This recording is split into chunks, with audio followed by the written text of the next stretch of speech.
Saludos inversores. Hoy vamos a aprender la métrica de rentabilidad que debes de utilizar en el 95% de las empresas que valores.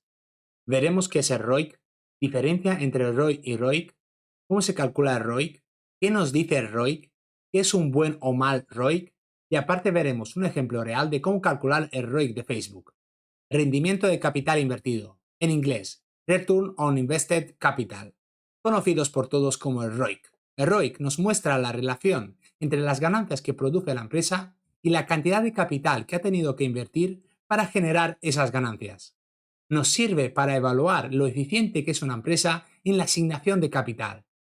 Para que lo entiendas mejor, esta métrica nos indica los beneficios que genera la empresa por cada dólar invertido en ella.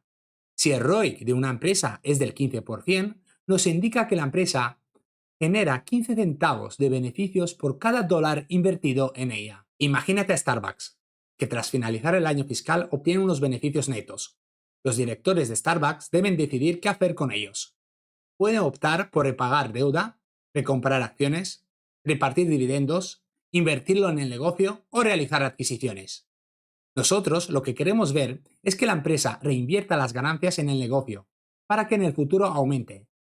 Si no realiza nuevas inversiones, lo más probable es que sus ganancias tampoco aumenten en el futuro. Para saber si un negocio realiza nuevas inversiones, deberemos fijarnos qué hace la empresa con el cash flow operativo, ver si lo destina al CAPEX de crecimiento o si realiza adquisiciones. La inversión en I+D también se considera una inversión.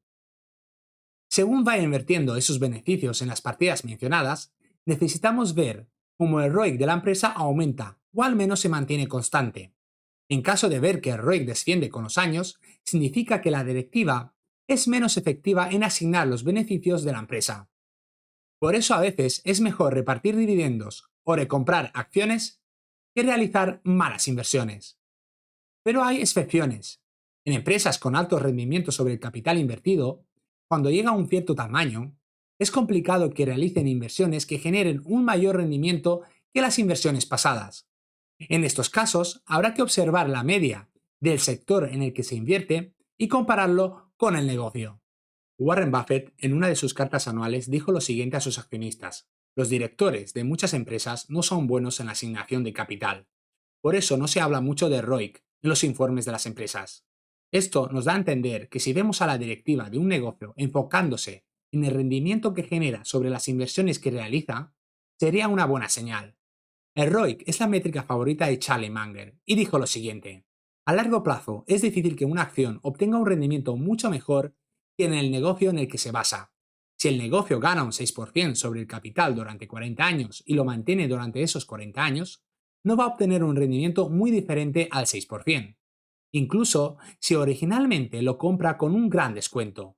Por el contrario, si una empresa gana un 18% sobre el capital durante 20-30 años, incluso si paga un precio caro, terminará con un buen resultado. Diferencia entre ROI y ROIC. La principal diferencia es que uno tiene en cuenta solo el capital invertido de los accionistas y el otro tiene en cuenta el capital total invertido. En pocas palabras, el ROI nos dice cuánto ha ganado la compañía como porcentaje del dinero de los accionistas, es decir, sobre la cantidad que han desembolsado cada accionista, mientras que el ROIC nos muestra qué tan buena ha sido la gestión a la hora de asignar el capital. En el ROIC se tiene en cuenta el capital total invertido. Esto incluye el capital que han invertido los accionistas y la deuda. La segunda diferencia es que el ROI tiene en cuenta los intereses que genera o debe pagar un negocio, y el ROIC no lo tiene en cuenta. Por tanto, el ROIC no sería válido para las empresas financieras. En cambio, el ROE es la principal métrica de rentabilidad de las empresas financieras. Si no sabes lo que es o cómo se calcula el ROI, te aconsejo que veas el vídeo que tengo subido al canal.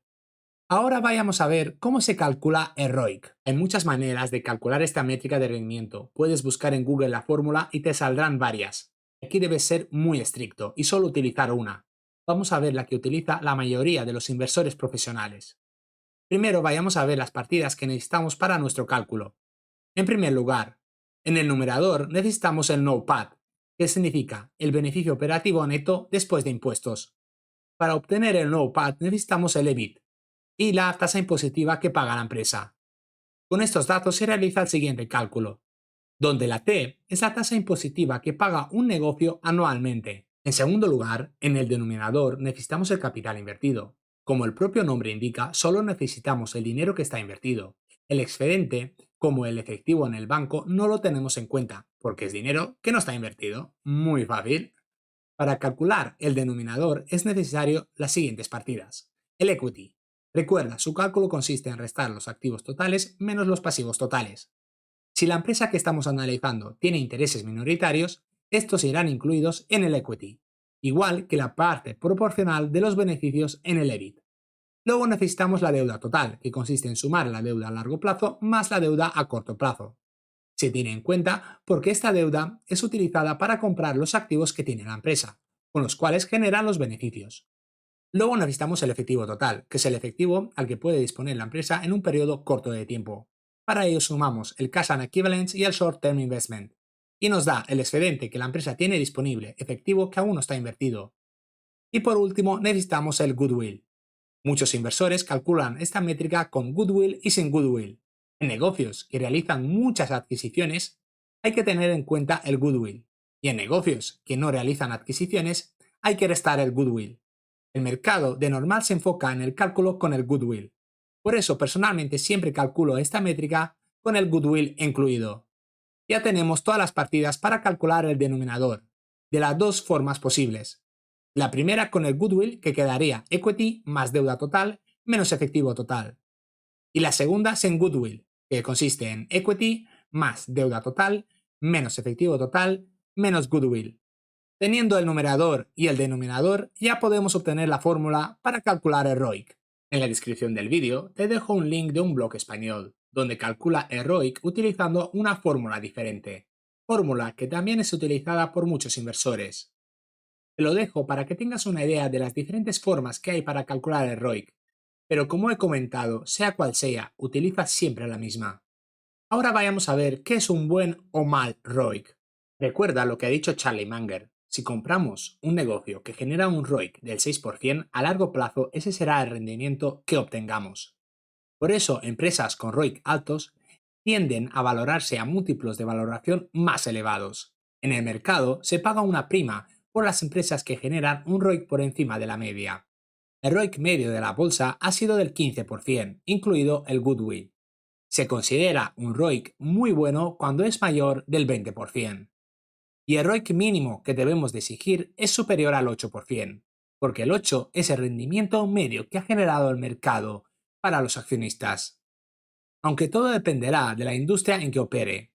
Las empresas intensivas en capital, las que requieren muchas máquinas, equipos, edificios como las navieras, productores de automóviles o de acero, tendrán un ROIC bajo. En cambio, las empresas asset light, como las empresas de software o de servicio, tendrán un ROIC más elevado. En esta página podrás ver el ROIC medio de cada industria. Te la dejaré en la descripción del vídeo. Por tanto, cuando tengamos nuestro ROIC calculado, para saber si es bueno o malo, debemos de compararlo con la media del propio negocio. Debemos de ver la evolución del ROIC. Nos interesa que aumente todos los años, o al menos se mantenga constante en empresas grandes. También deberemos de compararlo con la media de la industria, o directamente con la media de los competidores más directos. Si el ROIC de la empresa es mayor que la de sus competidores o industria, nos indica que la empresa tiene alguna ventaja competitiva. Vayamos a ver lo que nos indica ROIC. ¿Qué nos dice? ¿Qué nos dice ROIC? Una vez calculado el ROIC, en la teoría se debe de comparar con el coste de capital de una empresa. Para entenderlo, cada empresa obtiene un capital para luego reinvertirlo. Ese capital se puede obtener ya sea a través de la emisión de acciones o deuda, es decir, tiene un coste.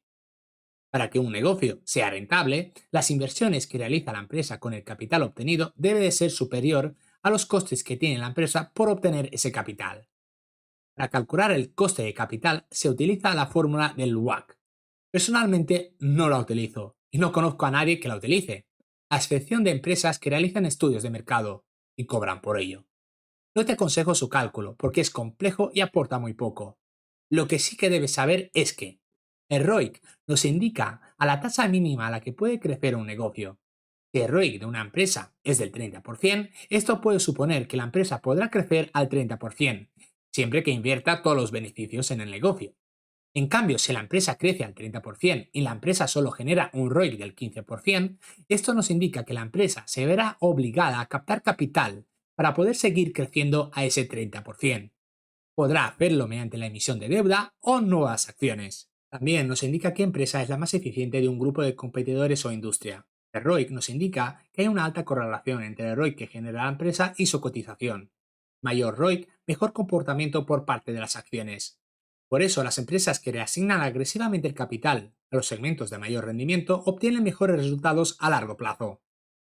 Si la industria es nueva, un ROIC alto no significa que sea bueno. Cuanto más historial tenga la empresa, mayor será su ventaja competitiva. En este gráfico sacado del libro de Pat Dorsey, podemos ver que cuanto más historial tiempo tenga una empresa generando altos ROICs, mayor será su MOAT. Nos dice muy poco 2 o 3 años. El ROIC no es útil en empresas financieras. ROIC no es útil en empresas con distintos tipos de negocios que operan en diferentes industrias. Por ejemplo, la empresa de Warren Buffett, Berkshire Hathaway, al tener negocios de tecnología, servicios, energía, transporte, alimentación o banca, cada una de ellos requiere una inversión de capital distinto. Por eso, no sería eficiente calcular el ROIC conjunto de todo el negocio. Hay que calcular el ROIC de cada subsidiaria que tiene por separado. Con esto ya sabes todo respecto a ROIC. No necesitas saber nada más. Vuelvo a repetir, hay miles de formas de calcular esta métrica. Utiliza siempre una. Ahora vayamos a ver un ejemplo de cómo calcular el ROIC. Pero antes no te olvides de darle like al vídeo y compartirlo o dejar tu comentario, si lo has entendido o no.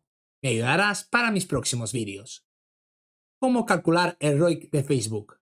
Los estados financieros de Facebook no hay que normalizarlos. Los importes de las partidas es tal cual nos lo presenta la propia empresa. Por tanto, ya podemos empezar a calcular el numerador. Para calcular el numerador necesitamos, en primer lugar, el EBIT, que son 46,753 billones. Y en segundo lugar, necesitamos la tasa impositiva. Para obtenerla, necesitamos realizar una división. Provision for Income Taxes entre Income Before Provision for Income Taxes, es decir, 7,914 partido por 47,284 billones, multiplicado por 100, dándonos 16,74%. Es el Income Taxes de Facebook en el año 2021. Ahora ya tenemos todo para calcular el numerador, que consiste en multiplicar 46,753 billones por 1 menos el Income Taxes, dándonos un numerador de 38,927 billones. Ahora vamos a calcular el denominador. Para ello necesitamos el equity, que son 124,879 billones. Luego necesitamos la deuda total. En el año 2021, Facebook no tiene deuda. Luego necesitamos el efectivo total, el total cash, que son 16,601 billones más 31,397 billones, dándonos 47,998 billones, que es el efectivo de Facebook en el año 2021. Ahora ya tenemos todas las partidas para calcular el denominador, que consiste en 124,879 billones más 0 de la deuda, que no tiene, menos 47,998 billones, dándonos un denominador de 76,881 billones. Ahora ya podemos realizar la operación. 38,927 billones partido por 76,881 billones por 100, dándonos 50,63%, ese ROIC que ha generado la empresa en el año 2021. Este ROIC hay que compararlo con el promedio de la empresa para ver si ha mejorado o empeorado, y con la media del sector para ver si tiene alguna ventaja competitiva respecto a sus competidores. Como he comentado, déjame todas tus dudas en los comentarios. Me ayudarás para mejorar mis próximos vídeos. Y dale like si te ha gustado y has aprendido con este vídeo. Un saludo y que tengas un gran éxito en tu inversión.